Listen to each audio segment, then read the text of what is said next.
Good morning students. In this session we are going to learn about the classification of the elements based on the nature of the elements. Based on the nature of the elements have been classified into metals, non-metals and metalloids. Based on the nature of the elements have been classified into metals, non-metals and metalloids. First of all, what do you mean by metals? Metals are the elements which loses its electrons, which has tendency to loses its electron is known as metals. These are usually electropositive in nature, and these are hard metals, and these are good conductors of heat and electricity. Some of the examples of metals are sodium, magnesium, aluminum. These are some of the examples of metals. Then what do you mean by non-metals? Non-metals are the species which has tendency to gain the electron. The species which has tendency to gain the electrons are known as non-metals. These are usually electronegative in nature. These are soft in nature. And these are poor conductors of heat and electricity. Some examples of non-metals are nitrogen, phosphorus. These are some of the examples of non-metals. Then what do you mean by metalloids? These metalloids are the combination of metals and non-metals. Metalloids has both the characteristics of metals and non-metals. Some of the examples of metalloids are germanium, silicon, arsenic. Then metals are usually hard, but when you consider sodium, it is an exceptional. It is soft in nature and it is kept in kerosene. It is kept under kerosene. Why? Because it is highly reactive. This is some of the exceptions of metals. You will study in detail about metals, non-metals and metalloids in the coming chapter called S block and P block elements in detail. Therefore, this is about the classification of the elements based on the nature of the elements. Next, we shall move on to the next concept, the periodic trends in the properties of the elements. Somehow, the physical and chemical properties directly or indirectly depend upon the electronic configuration of the elements. The properties directly or indirectly depend upon the electronic configuration of elements, and they show some gradation as we move along the period and as we move down the group. This is known as periodic properties. They show some gradation as we move along the period and as we move down the group. This is known as periodic properties. The first periodic property we will learn in this session is atomic radii. Atomic radii is the first periodic property. Let us consider an atom. As you know, atom consists of nucleus, which is surrounded by electrons, right? Is revolving around the nucleus. The center part of the atom is known as nucleus. Let us consider the distance. The distance between the center of the nucleus to the electron in the outermost shell. The distance between the center of the nucleus to the electron present in the outermost shell.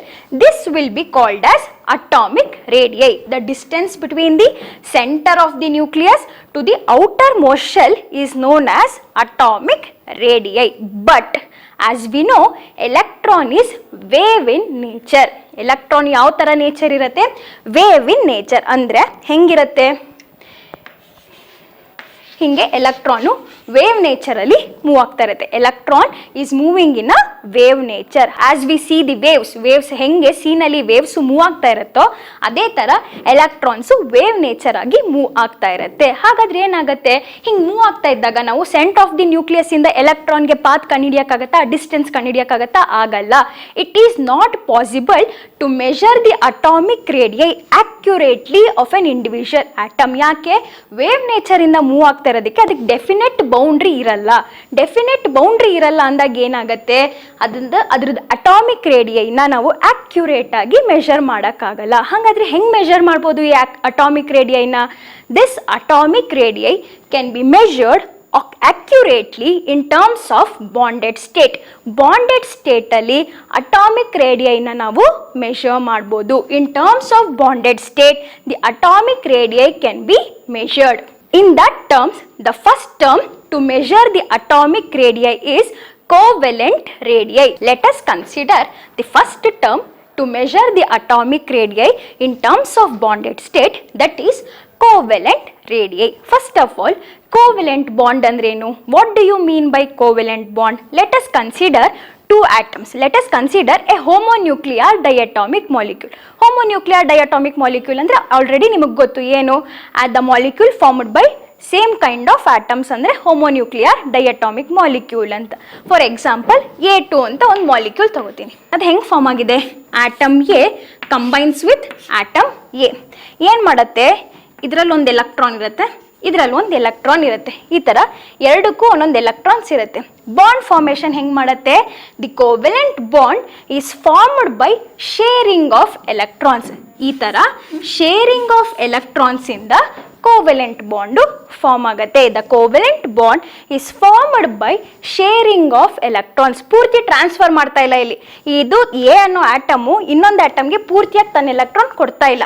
ಏನು ಮಾಡ್ತದೆ? Share ಮಾಡ್ತದೆ. ಅಂದರೆ ಈ electron ಈ ಆಟಮಲ್ಲೂ ಇದೆ, ಈ ಆಟಮಲ್ಲೂ ಇದೆ. ಸಿಮಿಲರ್ಲಿ ಈ ಎಲೆಕ್ಟ್ರಾನು ಈ ಆಟಮಲ್ಲೂ ಇದೆ, ಈ ಆಟಮಲ್ಲೂ ಇದೆ.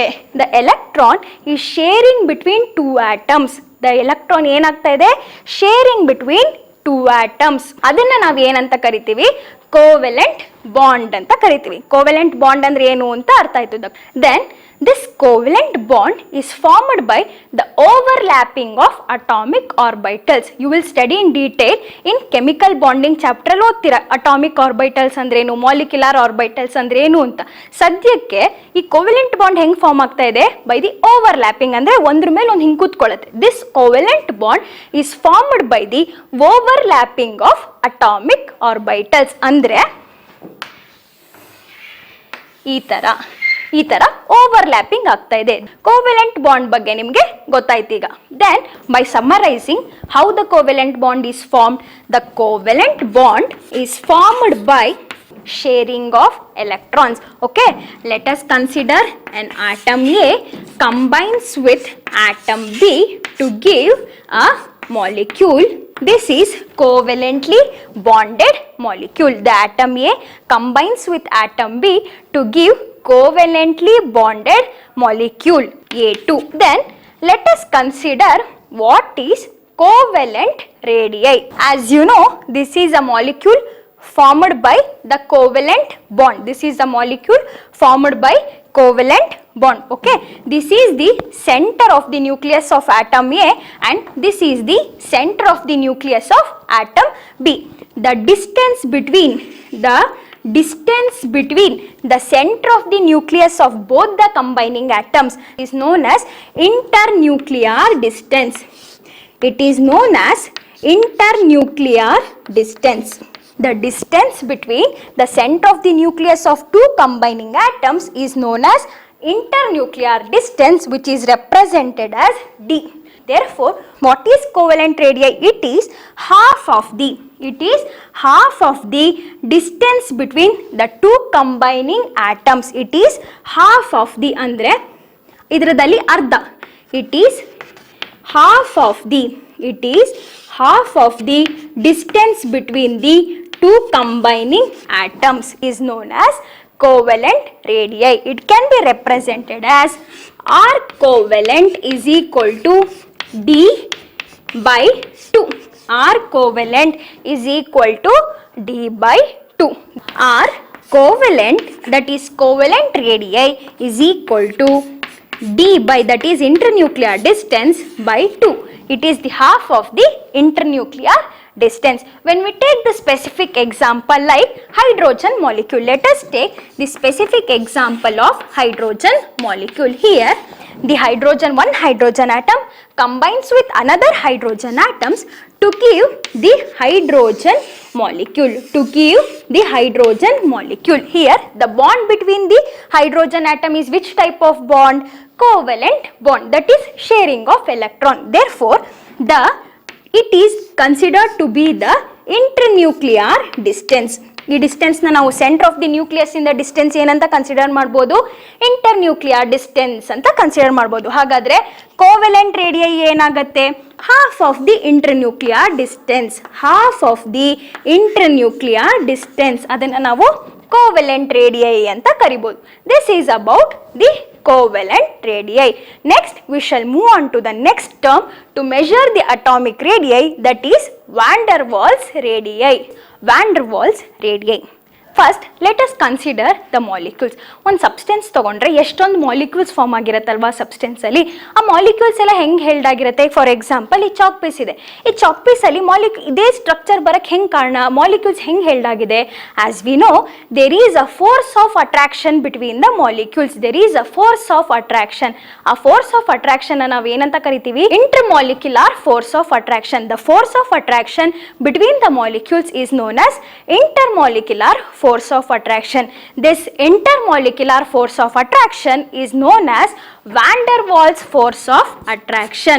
This intermolecular force of attraction is known as van der Waals force of attraction. This van der Waals force of attraction exists in neutral molecules. This van der Waals force of attraction exists in neutral molecules.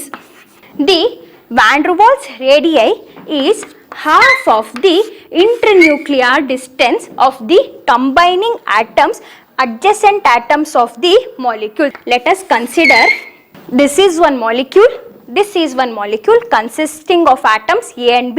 Here also this atom consisting of atoms A and B.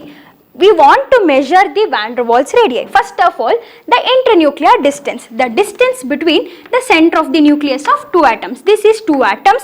The distance between the center of the nucleus of two atoms is measured as internuclear distance, right? Then what is van der Waals radii? It is half of this internuclear distance, that is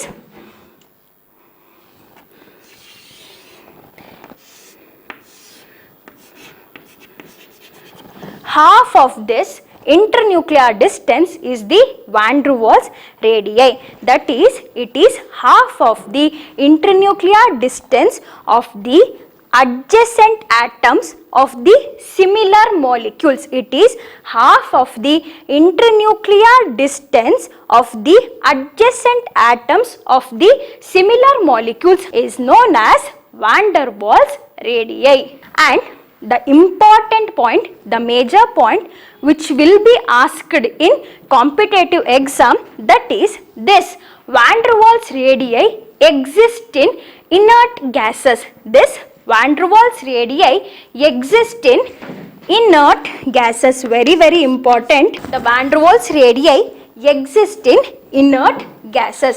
This may be applicable in various topics in the future coming topics like ionization energy, the trends in atomic radii, electron affinity. Next, let us consider another term in order to measure the atomic radii, that is metallic radii.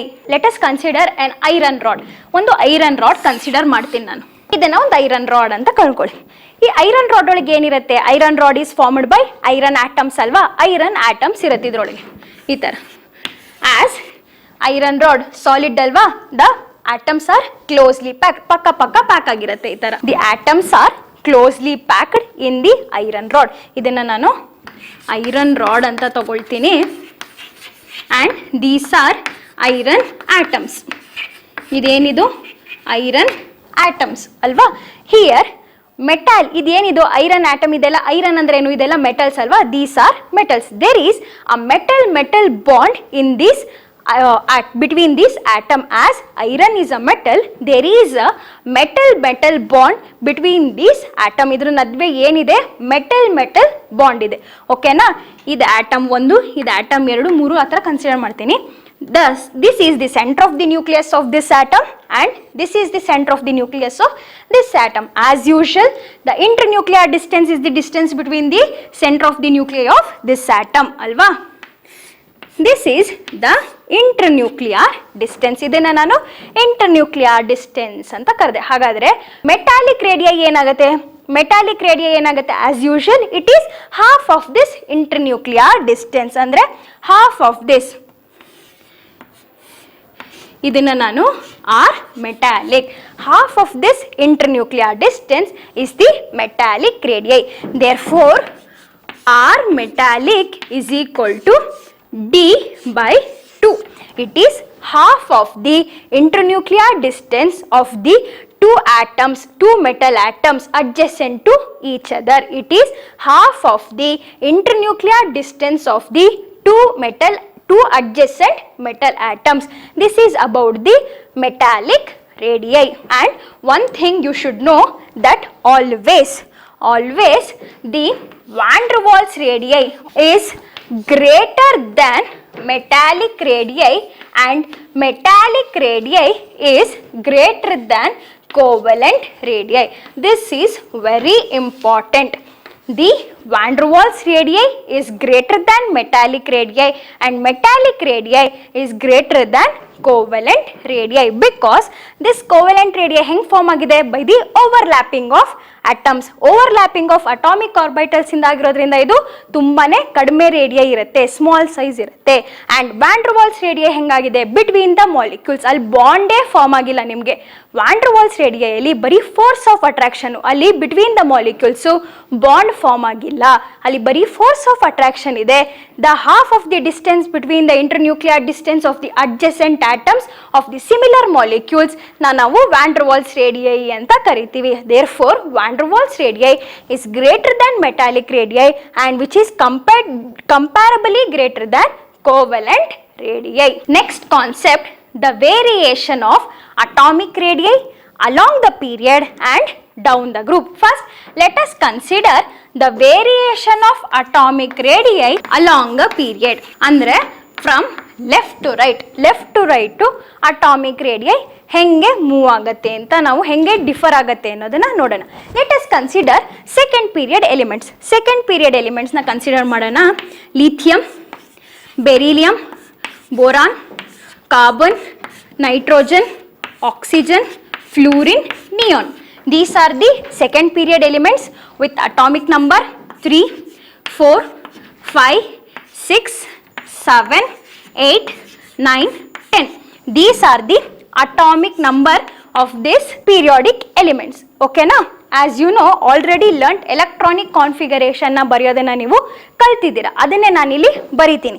Electronic configuration 1s2 2s1 1s2 2s2 1s2 2s2 2p1 1s2 2s2 2p2 1s2 2s2 2p3 1s2 2s2 2p4 1s2 2s2 2p5 1s2 2s2 2p6.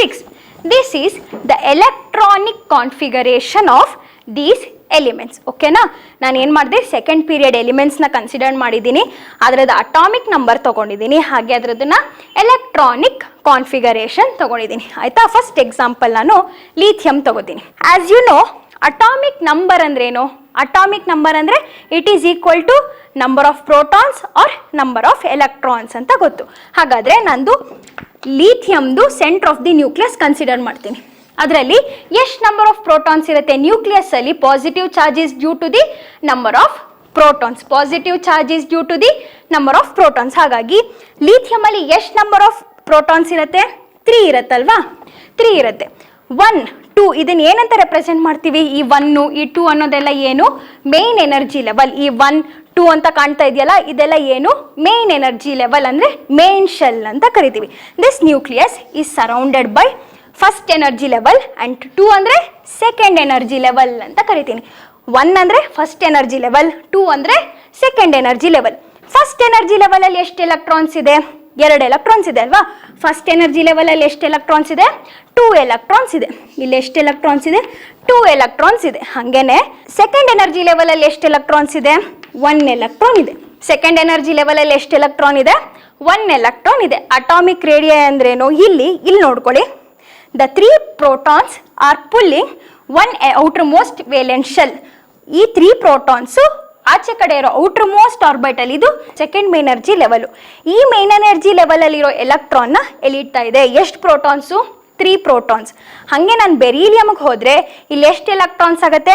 2 electrons ಆಗುತ್ತೆ. ಬೆರಿಲಿಯಂಗೆ ಹೋದಾಗ ಏನಾಗುತ್ತೆ? 2 electrons ಆಗುತ್ತೆ. ಆದರೆ ಇಲ್ಲಿ number of protons ಎಷ್ಟಾಗುತ್ತೆ? 4 protons ಆಗುತ್ತೆ. ಈ 4 protons outer most shell ಅಲ್ಲಿ ಇರುವಂತಹ ಎಷ್ಟು ಎಲೆಕ್ಟ್ರಾನ್ಸ್ ನ ಎಳಿತಾ ಇದೆ? 2 ಎಲೆಕ್ಟ್ರಾನ್ಸ್ ನ ಎಳಿತಾ ಇದೆ. ಸಿಮಿಲರ್ಲಿ ಬೋರಾನ್ಗೆ ಹೋದಾಗ ಔಟರ್ ಮೋಸ್ಟ್ ಶೆಲ್ ಅಲ್ಲಿ ಬರುವಂತ ಎಲೆಕ್ಟ್ರಾನ್ಸ್ ಎಷ್ಟಾಗತ್ತೆ?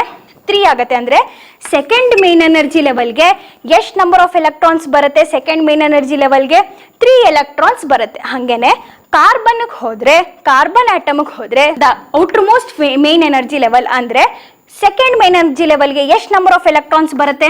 4 ಎಲೆಕ್ಟ್ರಾನ್ಸ್ ಬರುತ್ತೆ. ಎಷ್ಟು ನಂಬರ್ ಆಫ್ ಎಲೆಕ್ಟ್ರಾನ್ಸ್ ಬರುತ್ತೆ? 4 ಎಲೆಕ್ಟ್ರಾನ್ಸ್ ಬರುತ್ತೆ. ಹಾಗೇನೆ ಬೋರಾನ್ ಅಲ್ಲಿ ದ ಸೆಕೆಂಡ್ ಎನರ್ಜಿ ಲೆವೆಲ್ಗೆ ಎಷ್ಟು ಎಲೆಕ್ಟ್ರಾನ್ಸ್ ಬಂದು ಬೀಳ್ತಾ ಇದೆ? 3 ಎಲೆಕ್ಟ್ರಾನ್ಸ್ ಬರ್ತಾ ಇದೆ. ಹಾಗೇನೆ ಕಾರ್ಬನ್ ಅಲ್ಲಿ ಸೆಕೆಂಡ್ ಎನರ್ಜಿ ಲೆವೆಲ್ಗೆ ಎಷ್ಟು ಎಲೆಕ್ಟ್ರಾನ್ಸ್ ಬರ್ತಾ ಇದೆ? 4 ಎಲೆಕ್ಟ್ರಾನ್ಸ್ ಬರ್ತಾ ಇದೆ. ನೈಟ್ರೋಜನ್ ಅಲ್ಲಿ ಸೆಕೆಂಡ್ ಎನರ್ಜಿ ಲೆವೆಲ್ಗೆ ಎಷ್ಟು ಎಲೆಕ್ಟ್ರಾನ್ಸ್ ಬರ್ತಾ ಇದೆ? 5 ಎಲೆಕ್ಟ್ರಾನ್ಸ್ ಬರ್ತಾ ಇದೆ. ಹಾಗೆ ಆಕ್ಸಿಜನ್ ಅಲ್ಲಿ 6 ಎಲೆಕ್ಟ್ರಾನ್ಸ್ ಬರ್ತಾ ಇದೆ. ಔಟರ್ ಮೋಸ್ಟ್ ಎನರ್ಜಿ ಲೆವೆಲ್ 2ನೇ ಔಟರ್ ಮೋಸ್ಟ್ ಎನರ್ಜಿ ಲೆವೆಲ್. ಅಲ್ಲಿ ಎನರ್ಜಿ ಲೆವೆಲ್ ಅಲ್ಲಿ ಎಷ್ಟು ಎಲೆಕ್ಟ್ರಾನ್ಸ್ ಇದೆ? 6 ಎಲೆಕ್ಟ್ರಾನ್ಸ್ ಇದೆ. ಹಾಗೆ ಫ್ಲೂರಿನ್ ಕನ್ಸಿಡರ್ ಮಾಡಿದಾಗ ಎಷ್ಟು ಎಲೆಕ್ಟ್ರಾನ್ಸ್ ಇದೆ? 7 ಎಲೆಕ್ಟ್ರಾನ್ಸ್ ಇದೆ. ಹಾಗೆ ನಿಯಾನ್ ಕನ್ಸಿಡರ್ ಮಾಡಿದಾಗ ಔಟರ್ ಮೋಸ್ಟ್ ಎನರ್ಜಿ ಲೆವೆಲ್ ಅಂದ್ರೆ 2 energy level, second main energy level ಅಲ್ಲಿ ಎಷ್ಟು ಎಲೆಕ್ಟ್ರಾನ್ಸ್ ಇದೆ? 8 ಎಲೆಕ್ಟ್ರಾನ್ಸ್ ಇದೆ. ಆಸ್ ಯು ಅಬ್ಸರ್ವ್, ನಾನು ಲೆಫ್ಟ್ ಇಂದ ರೈಟ್ ಮೂವ್ ಆಗ್ತಾ ಹೋದಂಗೆ ನಂಬರ್ ಆಫ್ ಪ್ರೋಟಾನ್ಸು ಜಾಸ್ತಿ ಆಗ್ತಾ ಇದೆ ಅಲ್ವಾ. ಹೆಂಗ್ ನಂಬರ್ ಆಫ್ ಪ್ರೋಟಾನ್ಸ್ ಜಾಸ್ತಿ ಆಗ್ತಾ ಇದೆ ಅಂತ ಇದ್ದೀನಿ? Protons are nothing but, number of protons are nothing but atomic number. ನಾನು ಈ ಕಡೆಯಿಂದ ಈ ಕಡೆಗೆ ಬರ್ತಿದ್ದಂಗೆನೆ ಏನಾಗ್ತಾ ಇದೆ? ನಂಬರ್ ಆಫ್ ಪ್ರೋಟಾನ್ಸು ಜಾಸ್ತಿ ಆಗ್ತಾ ಹೋಗ್ತಾ ಇದೆ. ಹಾಗೇನೆ you should observe that the electrons, the incoming electrons are being added to the same shell ಅಲ್ವಾ. ನೀವು ಇಲ್ಲಿಂದ ಇಲ್ಲಿಗೆ ಮೂವ್ ಆಗ್ತಾ ಹೋದಂಗೆನೆ ನೀವು ಇಲ್ಲಿ ನೋಡಿ, ಎಲೆಕ್ಟ್ರಾನ್ಸ್, ಇನ್ಕಮಿಂಗ್ ಎಲೆಕ್ಟ್ರಾನ್ಸ್ ಯಾವ ಎನರ್ಜಿ ಲೆವೆಲ್ಗೆ ಹೋಗ್ತಾ ಇದೆ? ಸೆಕೆಂಡ್ ಎನರ್ಜಿ ಲೆವೆಲ್ಗೆ ಹೋಗ್ತಾ ಇದೆ. ಲಿಥಿಯಂ ಅಲ್ಲೂ ಲಾಸ್ಟ್ ಎಲೆಕ್ಟ್ರಾನ್ಸ್ ಯಾವ ಎನರ್ಜಿ ಲೆವೆಲ್ ಇತ್ತು? ಸೆಕೆಂಡ್ ಎನರ್ಜಿ ಲೆವೆಲ್ ಅಲ್ಲಿ ಇತ್ತು. ಅದೇ ಬೋರಾನ್ಗೆ ಬಂದಾಗೂ ಲಾಸ್ಟ್ ಎಲೆಕ್ಟ್ರಾನ್ ಯಾವ್ದು ಎನರ್ಜಿ ಲೆವೆಲ್ ಅಲ್ಲಿ ಇತ್ತು? ಸೆಕೆಂಡ್ ಎನರ್ಜಿ ಲೆವೆಲ್ ಅಲ್ಲೇ ಇತ್ತು. ಹಾಗೇನೆ ನೀವು ನಿಯಾನ್ಗೆ ಬಂದಾಗ್ಲೂ the incoming electrons is being added to the second energy level. Second energy level gene electrons add ಆಗ್ತಾ ಹೋಗ್ತಾ ಇದೆ.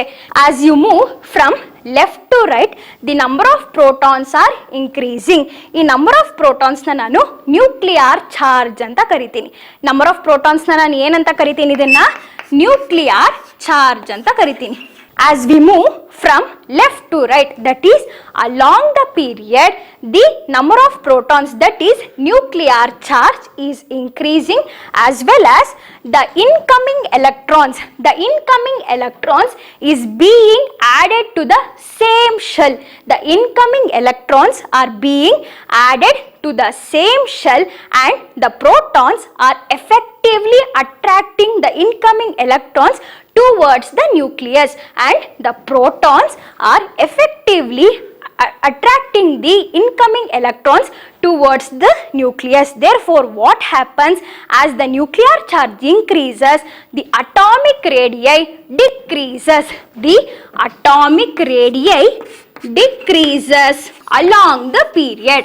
The atomic radii decreases along the period as we move from left to right. The number of protons, that is nuclear charge, increases along the period, and the incoming electron is being added to the same shell, and these protons effectively grabbing the incoming electrons towards the nucleus. Hence, what happens to the atomic radii? The atomic radii decreases along the period. It is very, very important. It is the basic to all next properties. Therefore, it is very important trend. The atomic radii decreases along the period. Now, let us see what happens to the atomic radii down the group. Variation of atomic radii down the group. Let us consider the first group elements as hydrogen, lithium, sodium, potassium. Okay, ನಾನು ಬರೀ 4 elements ನ consider ಮಾಡಿದ್ದೀನಿ. ಹೈಡ್ರೋಜನ್ಗೆ atomic number ಎಷ್ಟು? 1, lithium 3, sodium 11, potassium 19. These are the atomic numbers of this first group elements. ನಾನು electronic configuration ಬರಿತಾ ಹೋಗ್ತೀನಿ. ಈಗ ಇದಕ್ಕೆ ಎಲೆಕ್ಟ್ರಾನಿಕ್ ಕಾನ್ಫಿಗರೇಷನ್ ಏನು? 1s1. ಹಾಗೇನೆ ಇದಕ್ಕೆ 1s2, 2s1. ಇಲ್ಲೇನಾಗುತ್ತೆ? 1s2, 2s2, 2p6, 3s1. Similarly 1s2, 2s2, 2p6, 3s2, 3p6, 4s1. This is the electronic configuration of the following elements. Now let us observe the electronic configuration. First electronic configuration ಇದೆ ಅಲ್ವಾ outer most electron. ಈ outer most electron ಯಾವ energy level ಅಲ್ಲಿ ಇದೆ? First energy level ಇದೆ. First energy level ಅಲ್ಲಿ outer most electron ಇದೆ. Similarly when you consider lithium, the outermost electron ಯಾವ ಎನರ್ಜಿ ಲೆವೆಲ್ ಅಲ್ಲಿ ಇದೆ? ಸೆಕೆಂಡ್ ಎನರ್ಜಿ ಲೆವೆಲ್ ಅಲ್ಲಿ ಇದೆ.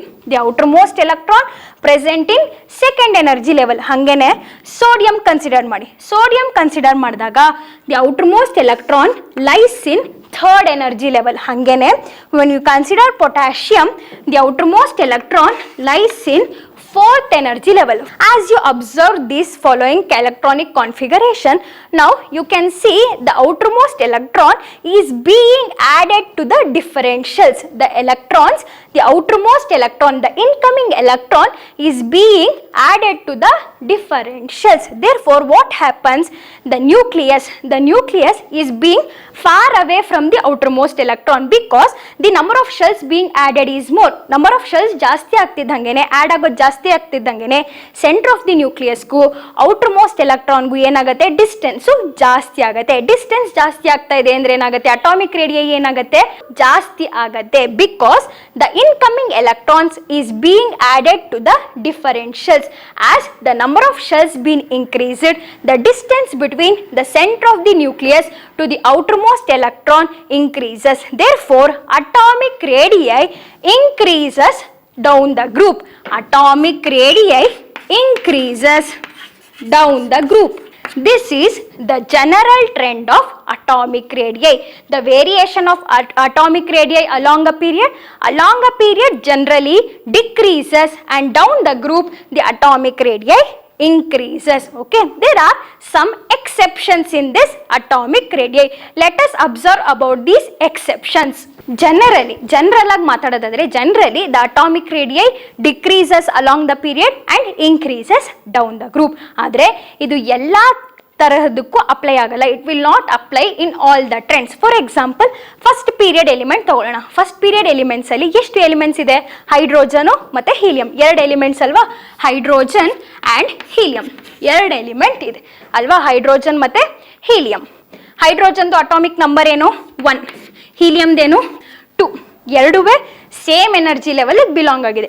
According to the general trend along a period ಈ ಕಡೆ ಲೆಫ್ಟ್ ಇಂದ ರೈಟ್ ಮೂವ್ ಆಗಬೇಕಾಗಿದ್ರೆ ಅಟಾಮಿಕ್ ರೇಡಿಯೈ ಏನಾಗಬೇಕಾಗಿತ್ತು? ಡಿಕ್ರೀಸ್ ಆಗಬೇಕಾಗಿತ್ತು. ಆದರೆ ಇಲ್ಲೇನಾಗತ್ತೆ? Helium has greater atomic radii than hydrogen. ಹೀಲಿಯಂಗೆ ಹೈಡ್ರೋಜನ್ಗಿಂತ ಜಾಸ್ತಿ ಅಟಾಮಿಕ್ ರೇಡಿಯೈ ಇರುತ್ತೆ. ಜನರಲ್ ಟ್ರೆಂಡ್ನ ಫಾಲೋ ಮಾಡಲ್ಲ. ಯಾಕೆ? ನಾನು ಆಗಲೇ ಹೇಳಿದೆ, ವ್ಯಾನ್ ಡರ್ ವಾಲ್ಸ್ ರೇಡಿಯೈ ಬಗ್ಗೆ ಹೇಳುವಾಗ ಹೇಳಿದೆ. What is this helium? Helium inert gas. Helium inert gas ಅಂದಮೇಲೆ ಇದರಲ್ಲಿ ಯಾವ ತರಹದ ರೇಡಿಯೈ ಇರುತ್ತೆ? Van der Waals radii.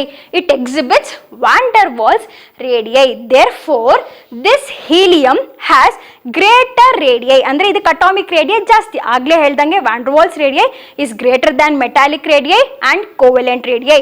Therefore this helium has greater atomic radii than hydrogen. Here the general trend will not follow. Similarly, let us consider second period elements. Lithium, beryllium, boron, carbon, nitrogen, oxygen, fluorine, neon. ಇದು second period elements ಅಲ್ವಾ? These are second period elements. General trend ಏನಿತ್ತು? Along the period atomic radii decrease ಆಗಬೇಕು ಅಂತ. ಇಲ್ಲಿ ಏನಾಗುತ್ತೆ, as we observe the last element ಏನು, neon ಬಂದು ಯಾವ element, inert gas. Therefore it has the atomic radius greater than these all elements. ಅದಕ್ಕೆ atomic radii ಈ ಎಲ್ಲ ಎಲಿಮೆಂಟ್ಸ್ಗಿಂತನೂ ಜಾಸ್ತಿ ಇರುತ್ತೆ. ಅಂದರೆ neon has greater atomic radii than lithium, than beryllium, than boron, than carbon, than nitrogen, then oxygen, then fluorine. ಅದನ್ನ ಬಿಟ್ಟು ಬೇರೆ ಎಲ್ಲ ಜನರಲ್ ಆಗಿ ಫಾಲೋ ಆಗ್ತಾ ಇದೆ. ಜನರಲ್ ಆಗಿ ಅಟಾಮಿಕ್ ರೇಡಿಯೈ ಡಿಕ್ರೀಸ್ ಆಗ್ತಾ ಇದೆ. ಆದರೆ ನಿಯಾನ್ ಮಾತ್ರ ಎಲ್ಲದಕ್ಕಿಂತ ಜಾಸ್ತಿ ಅಟಾಮಿಕ್ ರೇಡಿಯೈನ ಹೊಂದಿರುತ್ತೆ. ಯಾಕೆ? Because it exhibits van der Waals radii. Similarly third period element ತಗೊಳ್ಳಿ. ಥರ್ಡ್ ಪೀರಿಯಡ್ ಎಲಿಮೆಂಟ್ ಅಂದರೆ sodium, magnesium, aluminum, silicon, phosphorus, sulfur, chlorine, argon. Here also the last element is argon. Argon, as we know, it is a noble gas, andre inert gas. Therefore it exhibits which type of radii? Van der Waals radii. Therefore it has highest atomic radii than these elements. Therefore the general trend would be argon has greater atomic radius than sodium, than magnesium, than aluminum, than silicon, than phosphorus, sulfur, chlorine. This is about the exceptions in atomic radii. There are few more exceptions in this atomic radii. You will study in detail in D block elements in second PUC chapter, that is D block elements. The general trend will not follow in the D block elements.